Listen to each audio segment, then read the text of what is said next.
আল্লাহ আকাশের কসম করেছেন, ওয়াসসামা ইযাতিল বুরুজ, আল্লাহ তাআলা সূর্যের কসম করেছেন, ওয়াশ-শামসি ওয়া দুহাহা। একটা ফল আরব বিশ্বে খুব বেশি হয়, 3 ফল, আমরা বাংলাদেশে ডুমুর বলি, ইংরেজিতে ফিগ বলে, ফিগ ট্রি। তো ফলের নামে বেসিক্যালি আল্লাহ তাআলা এই সূরাটাকে, এই চ্যাপ্টারটাকে ডেডিকেট করেছেন। আমরা সূরাকে ইংরেজিতে চ্যাপ্টার বলি, কোরআনে 114টা চ্যাপ্টার, এর মধ্যে এই সূরাটা হচ্ছে ফলের নামে ডেডিকেটেড। বিভিন্ন নামে খুব ইনক্লুসিভ ওয়েতে আল্লাহ তাআলা কোরআনে সূরাগুলো দিয়েছেন। কোরআনে আপনি প্রাণীর নামে সূরা পাবেন, প্রাণী। মানুষের নামে সূরা পাবেন, মানুষের মধ্যে 3 ভাগ, মুমিন, তারপর কাফির, এরপর মুনাফিক, প্রত্যেকের নামে সূরা। সূরাতুল মুমিনুন আছে, সূরাতুল কাফিরুন আছে, আবার সূরাতুল মুনাফিকুন আছে। আমাদের দৃশ্য জগতের সবচেয়ে বড় প্রাণীটা হচ্ছে হাতি, তাই না? এই হাতির নামে একটা সূরা আছে, বলেন তো ওই সূরার নাম কি? সূরা ফিল। তারপর আমরা যে দেখি আমাদের দৃশ্য জগতের সবচেয়ে ছোট প্রাণী হচ্ছে পিঁপড়া, পিঁপড়ার নামে একটা সূরা আছে, সূরা আন-নামল। আন-নামল মানে পিঁপড়ার সূরা। মাকড়সার নামে সূরা আছে, সূরাতুল আনকাবুত।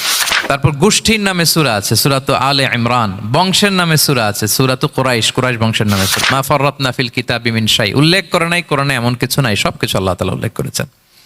তো এই সূরাটা হচ্ছে একটা ফলের নামে, ফলটার নাম হচ্ছে 3 ফল। আল্লাহ তাআলা বলছেন ওয়াত-তিন আল্লাযীনা আমানু ওয়া আমিলুস সলিহাত, তবে তারা ছাড়া যারা ঈমান এনেছে এবং সৎকর্ম করেছে, ফালাহুম আজরুন গায়রু মামনুন, তাদের জন্য আছে অফুরন্ত পুরস্কার। জলপাইও খুব পছন্দ করতেন, ওনার রেগুলার ফুড আইটেমের মধ্যে জলপাই ছিল, অলিভস ছিল।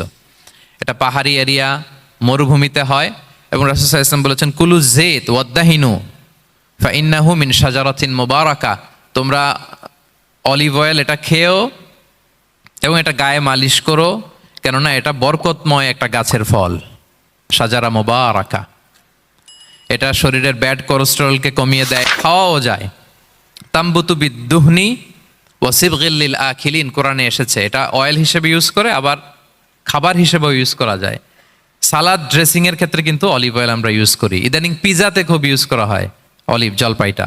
তো এটা আপনারা খেতে পারেন, এটা খুবই সুস্বাদু। এবং জলপাই গাছের মানে জাইতুন গাছের ডালের মেসোয়াক খুব ভালো হয়। আল্লাহর হাবিব সাল্লাল্লাহু আলাইহি ওয়াসাল্লাম জাইতুনের ডাল দিয়ে মেসোয়াক করতেন। তিনি বলতেন নি'মাস সিওয়াকিয়া জাইতুন, সবচেয়ে শ্রেষ্ঠ মেসোয়াক হচ্ছে জাইতুনের। মিনাশ শাজারাতিল মুবারাকা, কারণ এটা বরকতময় গাছের ডালা। এবং ফাইন্নাহু সিওয়াকি ওয়া সিওয়াকুল আম্বিয়া মিন ক্বাবলি, এই জাইতুনের ডাল দিয়ে আমিও যেমনি মেসোয়াক করি, আমার আগে যত নবী পৃথিবীতে এসেছে সবাই জাইতুনের ডাল দিয়ে মেসোয়াক করতো। আল্লাহ বলেন ওয়াত-তিনি ওয়াজ-জাইতুন, তিনের শপথ আর জাইতুনের শপথ। এরপর আল্লাহ তাআলা বললেন ওয়াতুরি সিনিন, সিনাই পর্বতের শপথ। প্রথমে 2টা ফলের শপথ করলেন, এবার একটা পাহাড়ের শপথ করতেছেন। আপনারা কি তুর